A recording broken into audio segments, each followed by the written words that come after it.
And when we move from the politics of me to the politics of all of us together, we rediscover those beautiful, counterintuitive truths that a nation is strong when it cares for the weak, that it becomes rich when it cares for the poor, it becomes invulnerable when it cares about the vulnerable. That is what makes great nations.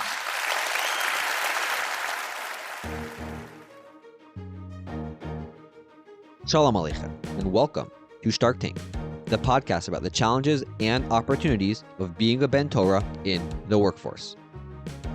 This is part 2 of our 2-part series, Career Advice from Rabbi Sacks. Last week, we spoke about making a Kiddush Hashem at work, leadership, and strategic thinking. If you haven't yet listened to part 1, I would recommend starting there before coming back to this episode. This week, we will be talking about money and happiness. You're not going to be saved through the thing that you buy. Balancing work and family. And I must tell you that I failed invariably, almost every single time that I was faced in that situation. And finding hope during difficult times. Look at where we are. Look where we've been. Look what we've achieved from where we came and to where we are now. This series would not be possible if not for the help of the Rabbi Sacks Legacy Office. Check out their website for tons of material from Rabbi Sacks, video, audio, and writing, very clearly organized and very accessible. Special thanks also goes to the Cy Sims School of Business. My name is Yaakov Wolf, and this is Stark Tank.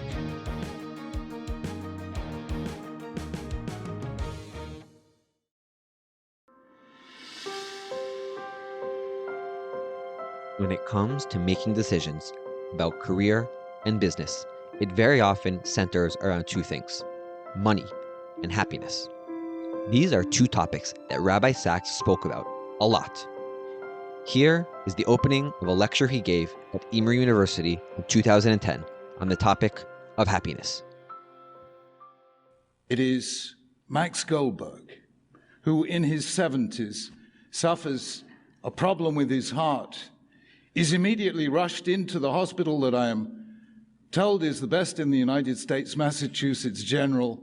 He is there for 7 days. And after 7 days in this magnificent hospital, he checks himself out and goes to a very rundown Jewish hospital in New York's Lower East Side.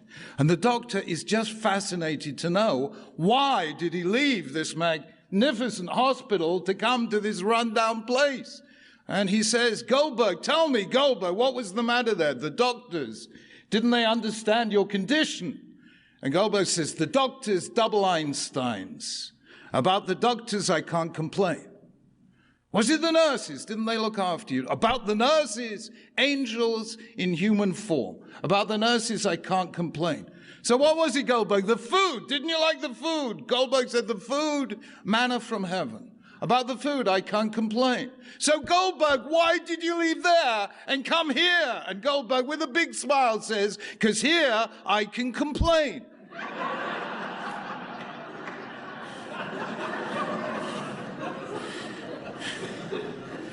All of this leads a French contemporary scholar, Esther Ben Bassa, I think her name is, to write a book about contemporary Jewish life entitled, published earlier this year, Suffering as Identity. And it is that very negative approach to life which has dominated Jewish life in recent decades, not unsurprisingly after 2 centuries of anti-Semitism culminating in the Holocaust. But my latest book, Future Tense, actually says this is the wrong road to go down. When I asked Alan Sacks, Rabbi Sacks' younger brother, about his relationship with money, he pointed out a very interesting dynamic. My brother had actually studied economics, and he wrote a lot about economics and economic policy, and he lectured about economic policy based on the Jewish principles of charity, social welfare. But the pursuit of money was never anything that was important in my family.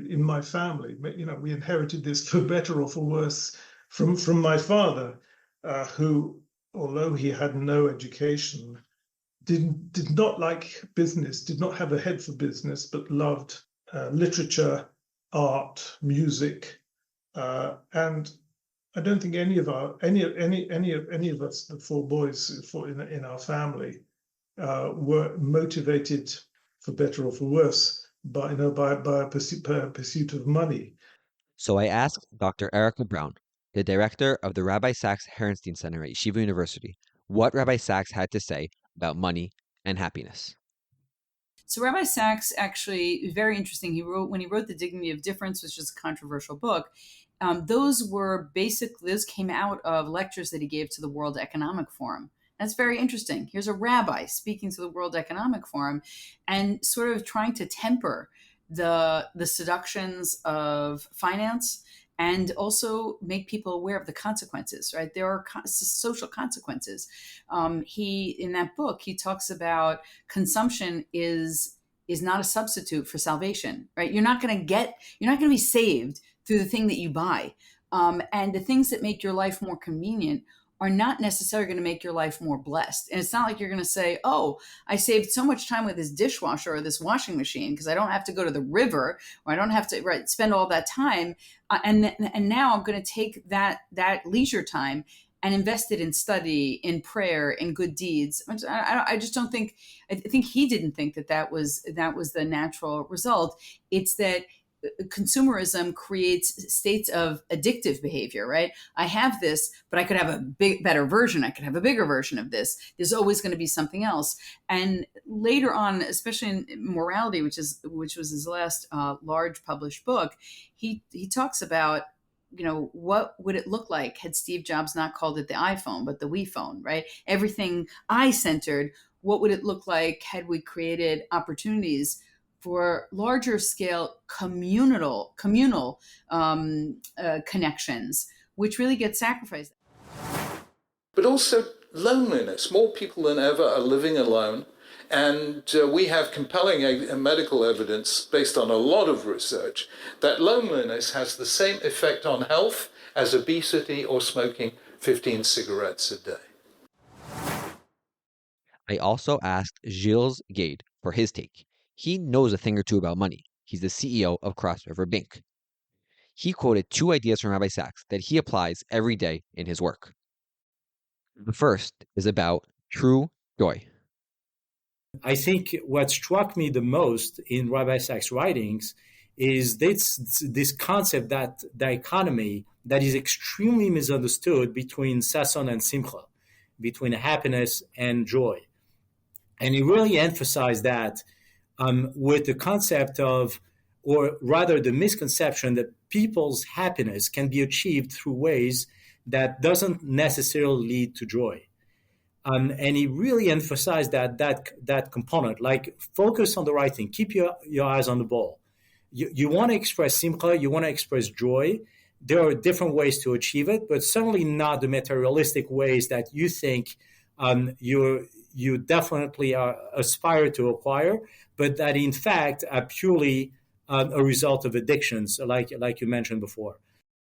Focus on true, genuine simcha is an individual choice, but what can be done on a systematic level?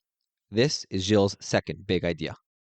The second concept is when he talks about the Shemitah and the and the way he talked about it, which is extremely novel, and I don't think many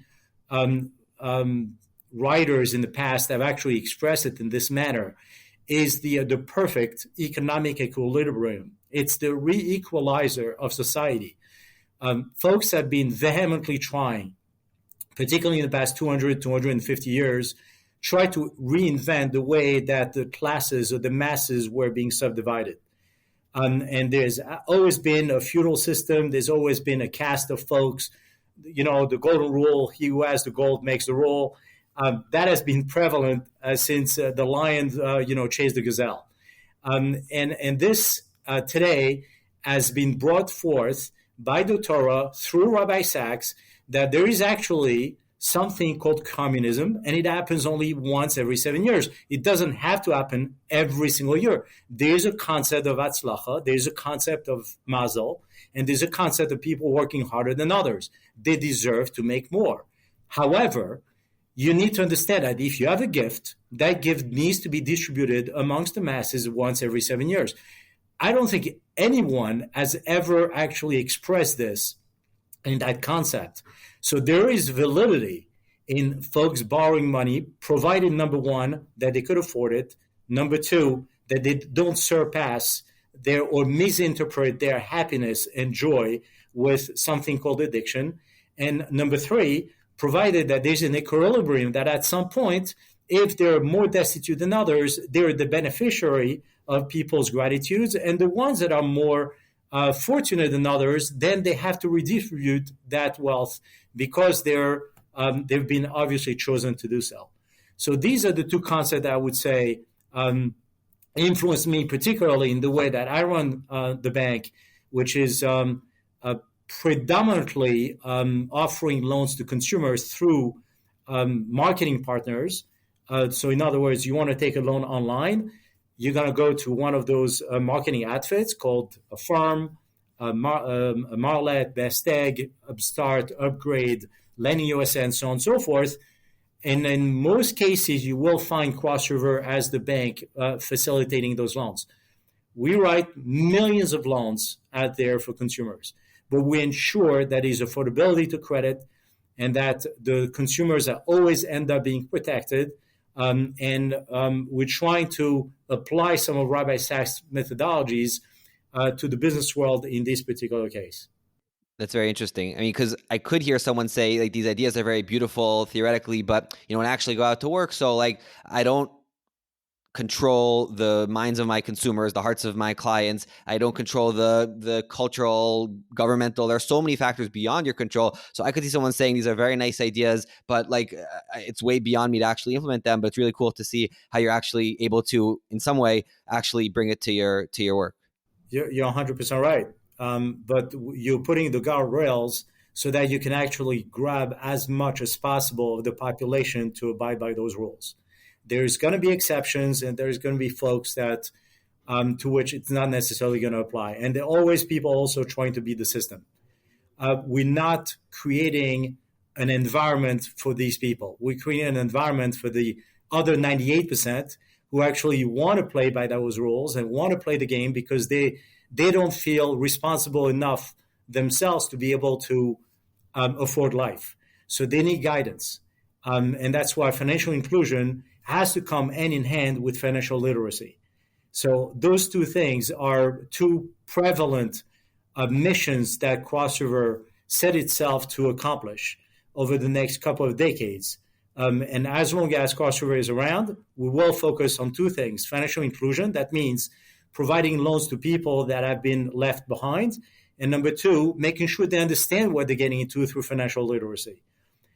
You can't, force other banks to do the same. There are 5,000 banks in the country. You can only lead by example. Again, influence versus power. That's what Rabbi Sacks taught us. So, one loan at a time, we're teaching the world how to do this properly. And hopefully we don't run afoul of folks that misunderstand our mission. And here again is Alan Sacks about money and happiness. There were one or two covenant conversations. I don't know if you follow, read it religiously, regularly, but that followed on from discussions that I had with him. There was one in which he writes about a British artist called Damien Hirst. And Damien Hirst is a modern artist who had produced a piece of work which was a cow laden with jewels in formaldehyde, and it is sold for very many millions of dollars. Paraphrasing Oscar Wilde, who said that a cynic who understands the price of everything and the value of nothing, he wrote an essay about this piece of work by Damien Hirst, because Damien Hirst had called this particular piece of work the golden calf. And my brother noted that this had been sold for many millions of dollars shortly after the financial crash. I was really taken by that line. A cynic is one who understands the price of everything and the value of nothing. I wanted to dig a little deeper into this idea, so I did some research on the Rabbi Sacks website. I found the following article, and I want to quote to you for 1 minute. The world is changing at an ever-accelerating pace. Meanwhile, societies in the West are abandoning the religious ethic that once made them great. The dominant culture in Europe today is secular, consumerist, individualist, and relativistic, offering little by way of moral guidance and still less in terms of the sense of the sacred. Oscar Wilde once defined a cynic as a person who knows the price of everything and the value of nothing. In that sense, ours is a cynical age. That is why in all great faiths, the most rapidly growing groups are those most opposed to the secular mainstream. And where was this article originally published? Not in the Torah Tidbits or any of the leading British newspapers that Rabbi Sacks often wrote for. This is from none other than the fall 2016 edition of the Islamic Monthly magazine. That was Rabbi Sacks. And back to Alan Sacks, what is the antidote to this cynicism? And he writes how the antidote of this world where money is valued, but value isn't. In other words, you know the price of things, but not what they're worth, is Shabbat. Because Shabbat is somewhere where, however much money you've got, you can't use it to change anything, where dealings are stopped, where what matters is what goes on around your table. And so he had the antidote for this, and his antidote for this was above all Shabbat, which is, of course, today the antidote for addiction to screens. Shabbat is such a central element of Jewish life. And if I were to define what it's about combating some of the material influences of a consumer society, which teaches us to see the price of things, but not the value of things. Shabbat is the time when we celebrate the things that have value, but don't have a price. It's celebrating with family. It's celebrating with friends. It's joining in a community. It's sharing our prayers. It's studying together. I don't think that money will ever buy you happiness, and I don't think that Rabbi Sacks suggested that it would. He was suggested that what matters is how you behave, how you influence the people around you, as I've said. And what would Rabbi Sacks say about personal wealth? Jews aren't supposed to give up on luxury. Jews aren't supposed to give up on prosperity, but they're supposed to realize why we have these things and for what purpose we're given these things and what use we can make of these things. So far, we have three main ideas about money and happiness. One is the distinction between being self-centered versus community-focused. The second is about Shemitah as the great economic equalizer. And the third is about Shabbat, the day where we find out what has true value. When Gilles Gade was talking about the application of Shemitah in his work as a CEO of a bank, Dr. Erica Brown was blown away. Here's what she had to say about it. I'm really awed by what you said, Gilles. I think that's really exemplary, and I feel sad that Rabbi Sacks didn't get to talk to you and learn about the importance of financial stability, literacy, helping people get back on their feet. I think when you think of Devarim in Deuteronomy in the 15th chapter, where it says, there'll never be a poor person, and later it says, when there's a poor person. Right, there's an economic ideal in society to try to equalize what we've been given, which is all a gift, right? It's all a gift. Some people have more of that gift, and some people have less. But what does it mean for those who have more to give to those who have less, or to lend them so that we can create societies of greater equality? So I feel very honored to be here with you and see it at work. I'm curious, just to follow up on that, I know that you mentioned before, and Rabbi Sacks was known as a rabbi who spent time with students and with other rabbis and government officials. Are you familiar with him having relationships and direct influence and interaction with leaders in the business world, and how that he might have been able to see his teachings realized in the business world more, in addition to all of the other areas where he was directly hands-on? Yeah, I mean, Rabbi Sacks was an extremely, extremely busy person. And there were things that he made time for. So, to my understanding, on Friday, he made time for other rabbis. It was sort of an open, if you need mentoring, right? He was the chief rabbi, meaning he was the rabbi over other rabbis who were rabbis of the United Synagogue. And so he made time to mentor in that way. But he also had a weekly class, if I'm not mistaken, on Sunday morning for a number of philanthropists. In other words, these were business people who were very successful, and he understood that you can be successful in one arena in your life and be very unsuccessful in other arenas in your lives, right? In your life, and that might be having to do with your family. That might be having to, do with charity, right? Giving out tzedaka. It may have been in a workplace culture and creating a workplace culture that really exemplified the Torah's core values. So I think he invested.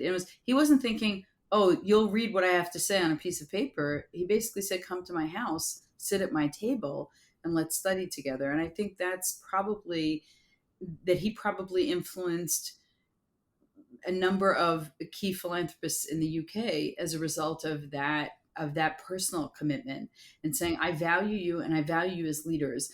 And let me give you a little bit of what I have as a way for you to think a little bit about what you have.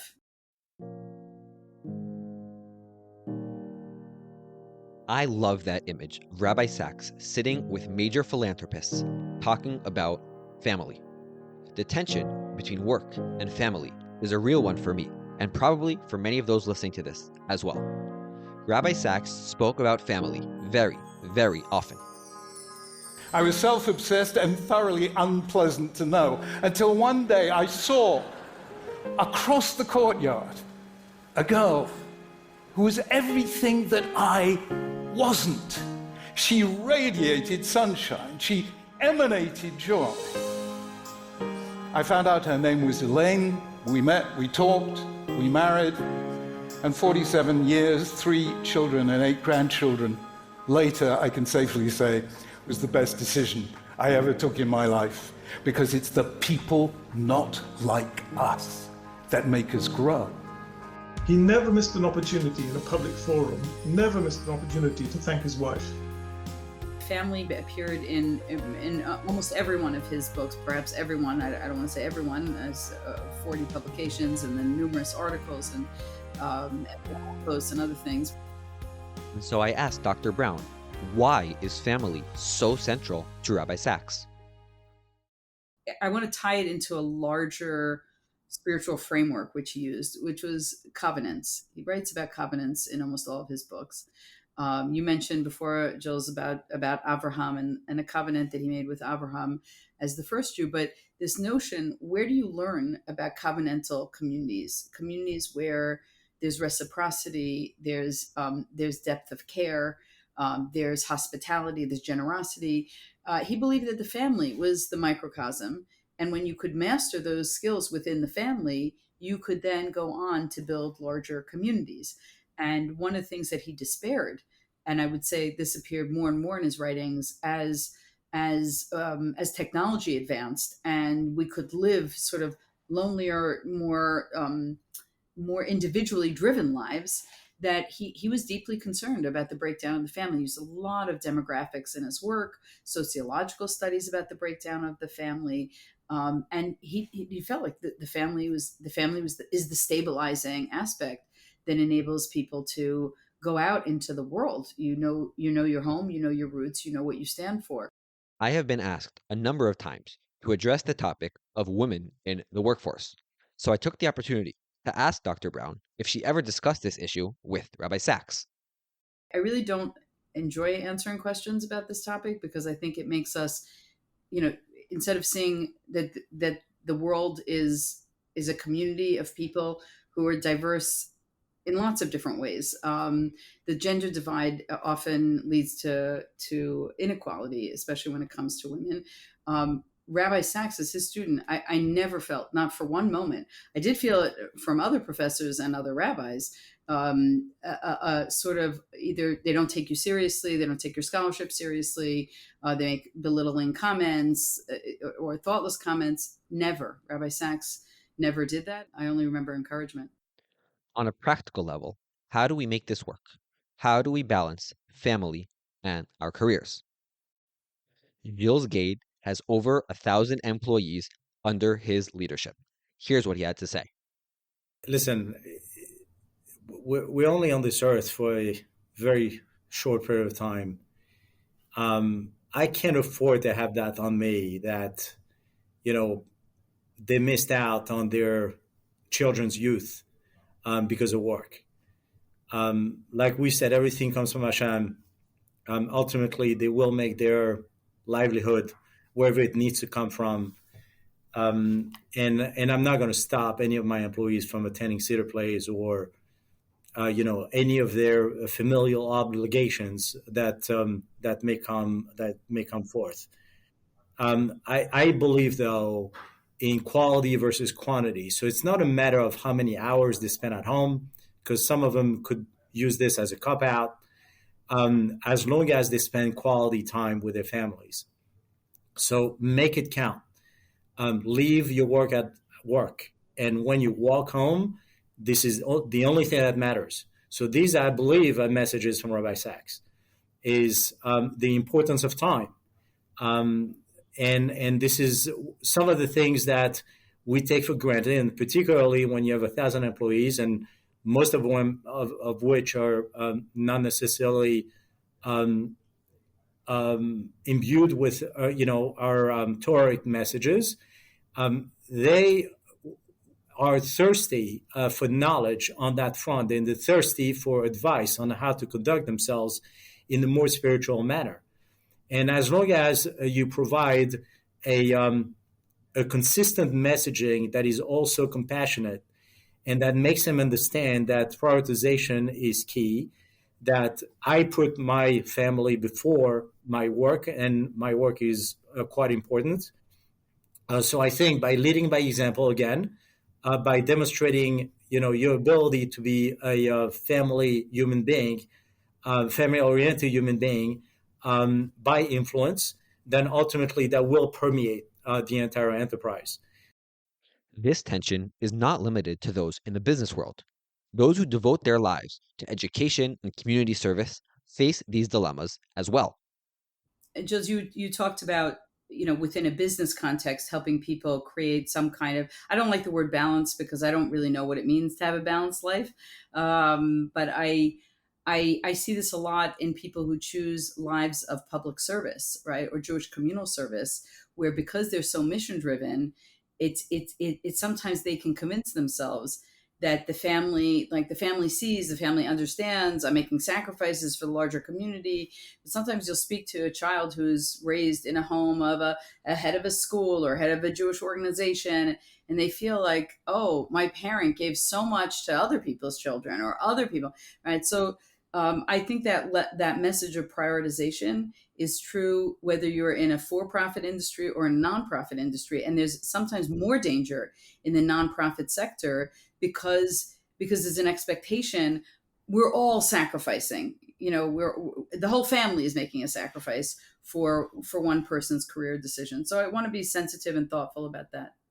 And I think probably a lot of the questions that Rabbi Sacks received from rabbis were probably around this question of how do you make sure that your children don't resent, they're sitting in the front pew.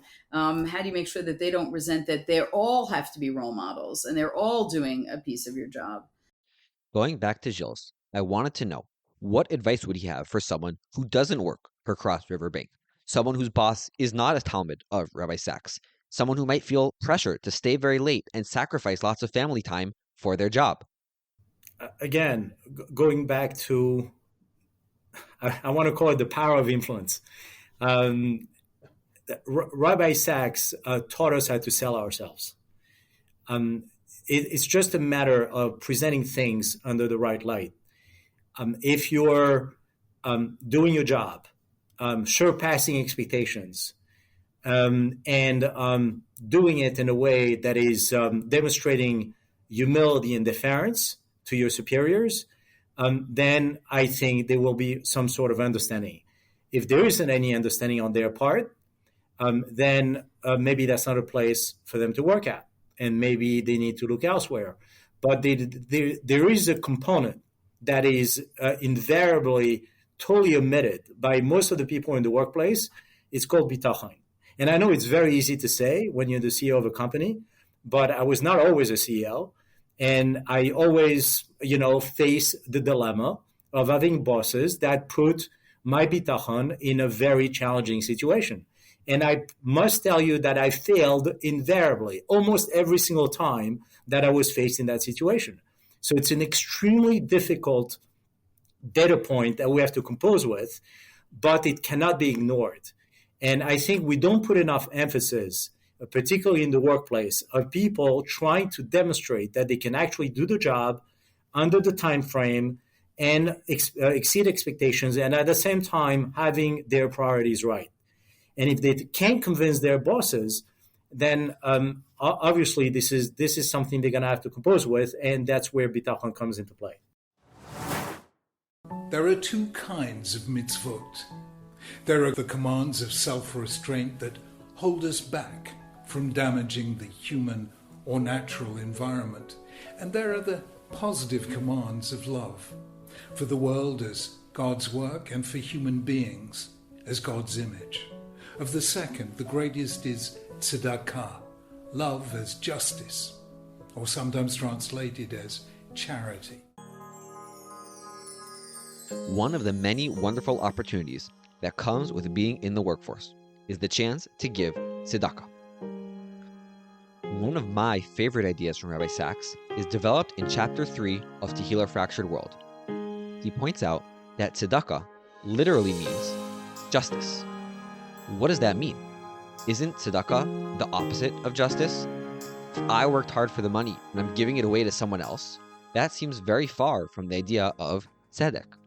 The lesson about tzedakah, the Rabbi Sacks isn't the first person to understand that the root of tzedakah is tzedek, right? That tzedek is justice. It's not charity. I think that what Rabbi Sacks was able to do very successfully is to sort of show what it means to create a more equal society, where some of the inequalities and the inequities of the difference in pay grades and the difference in status and class really divide people instead of giving people a common mission. So if I thought that my tzedakah was an act of justice, then I would realize whatever I have is not mine. I am a conduit. I'm a conduit to sharing what I have with other people because I believe in a just society. And I'm not sure that everyone believes in a just society or thinks I worked hard. This is mine, as opposed to saying, well, it's true you worked hard, but you had great genes. You also had a lot of luck in your life. How do you share some of those other aspects of privilege? The importance of tzedakah is also very central to Gilles' Gate. Cross River Bank gives out tons of tzedakah through the Cross River Foundation. So I think our approach from the get-go, so the bank was founded about 17 years ago, and the ethos of the bank was not when we'll do well, we'll start doing good. But it is we do well because we do good. And at the beginning, obviously, we didn't have the means to give a lot of tzedakah, but we still made it our mission to develop that muscle. And that's a muscle that needs to be developed, whether you're rich, poor, at any echelon of the society. This is a muscle because you don't know when gold is going to strike. And if you do not develop that muscle early on, and very early, particularly in somebody's career, then unfortunately, those people are going to strike riches and they're not going to know what to do with it. And they're not going to have developed that muscle to give back. I love this idea. In that chapter of Tehillah Fractured World, Rabbi Sacks quotes the Rambam as saying that even a poor person is obligated to give tzedakah. So we wanted to give before even getting. And that includes not only charity, but also work. And that includes also becoming volunteers in our society, one way or another, by showing every single one of our employees and actually encouraging them to join any sort of corps in order for them to give some of their time, their capabilities, their brain trust. Everybody has some sort of talent, and everybody can give something. And that became 100% part of our culture. Every single employee that joins us becomes part of that adventure. Our core mission, which is really 5 striking values, are coming from Rabbi Sacks. They're also coming from Rav Noach Weinberg Zatzal. So these are, I would say, my 2 preeminent influencers in my life, and they are humility, integrity, creativity, compassion, and responsibility. And it's very circular. And this is something that Rabbi Sacks taught us, is the fact that if you cannot connect the dots, from one to the other, and then make it circular that the last one always reconnects with the first one, then you do not have a system, a framework that actually works. So responsibility is the last one, and humility is the first one. If you do not have humility, you cannot feel responsible for one another. If you're not responsible, you cannot feel humility. So these are all integral parts of who we are. And I must say, it's not that the bank is charitable. The bank is doing what it needs to do or what it must do. It's not charity. It is tzedek. It is justice. We're just trying to apply a concept that was not invented by Rabbi Sacks, but that he actually put in words better than anybody else to convince one another how to conduct itself, particularly in the modern society.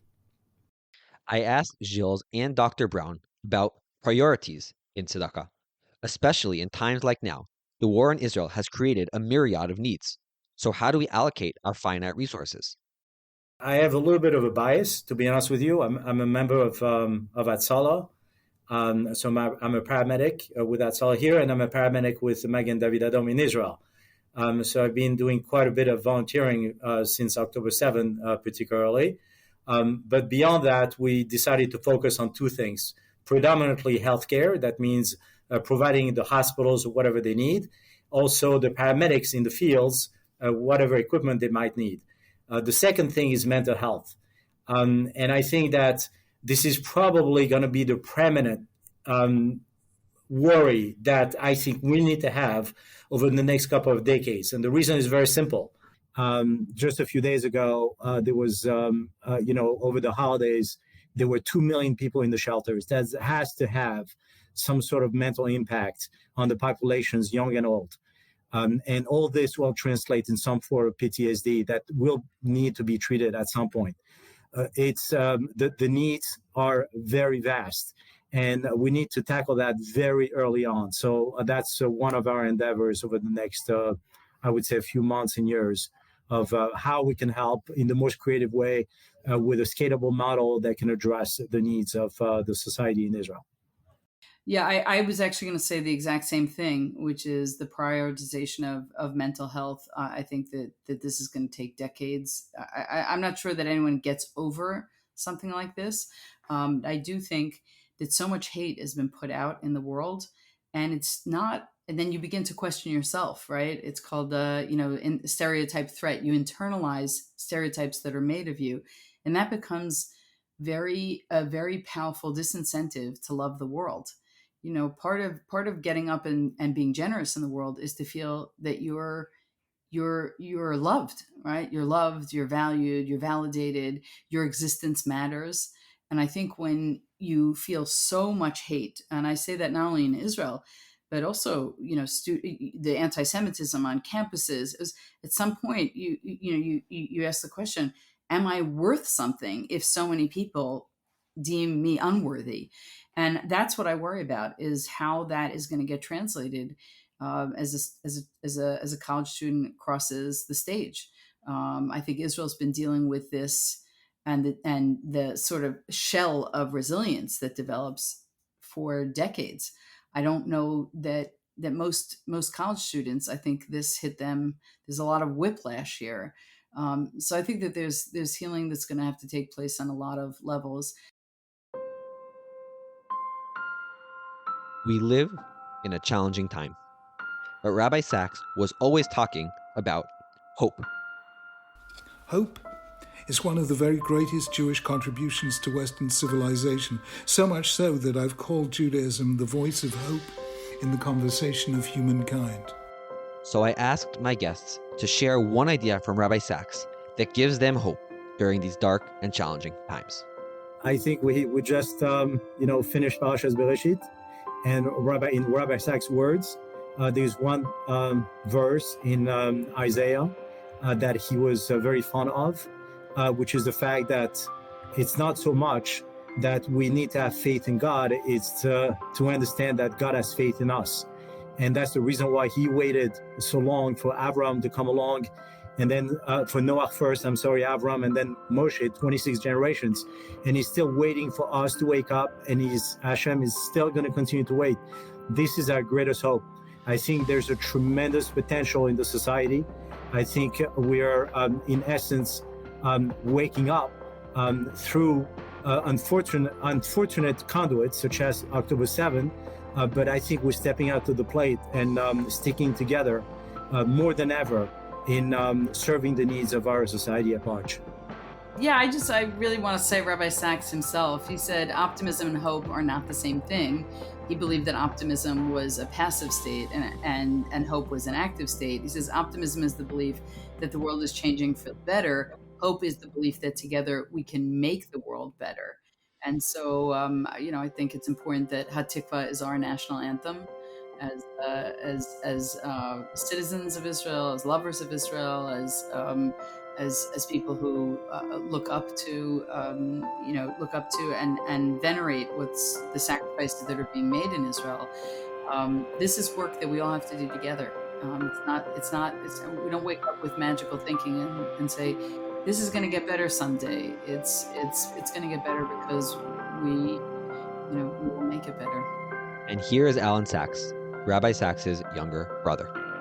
I think that the Rabbi Sacks message of hope would be to look at where we are, look where we've been, look what we've achieved from where we came and to where we are now. Look at the amazing bravery, courage, coming together of so much, and I say so much because not all, so much of our community, which is such an inspiration to us all, and we should be so proud of that, so proud of what we've achieved. The world is maligning us, but militarily, and we have done things which will be written about, spoken about for decades. The recent operations that we've carried out in the region, but those have been inspired by the Jewish revival, the Jewish renewal, and that's not running out. It's not running out of energy, and it has to be nurtured, inspired, encouraged. I've been listening. I've unfortunately been to too many funerals and too many nichumei avelim in the last few weeks. But I listened to people and their inspirational stories. I was literally on the way to be Menachem Avel on Friday. I'm listening to a woman who tragically lost her husband with 6 children, and she'd said to him, you don't have to go, you've got 6 children. And he'd said to her, just because I've got 6 children doesn't mean I don't have to put on tefillin in the morning or keep mitzvot. And protecting the Jewish people is also a mitzvah par excellence. This sort of inspiration, which is majestic, is what gives us hope to go forward. And it should be encouraged, and we shouldn't be put off by those who malign us. We shouldn't be put off by those who try to divide us and split us. The hope is within us. The hope is here, and we have to keep going. And that's what Rabbi Sacks would say. He would look at all of that we've achieved, all that we are achieving, and he'd bless us all.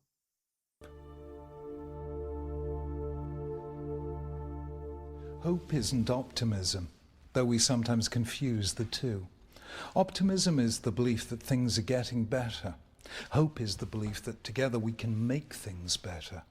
Optimism is passive, hope is active. It takes no courage to be an optimist, but sometimes it takes a great deal of courage to have hope. Knowing what we do about the past, no Jew can be an optimist. But Judaism, even after the Holocaust, never gave up on hope. Thanks so much for tuning in to Career Advice from Rabbi Sacks, a 2-part series from the Shark Tank podcast.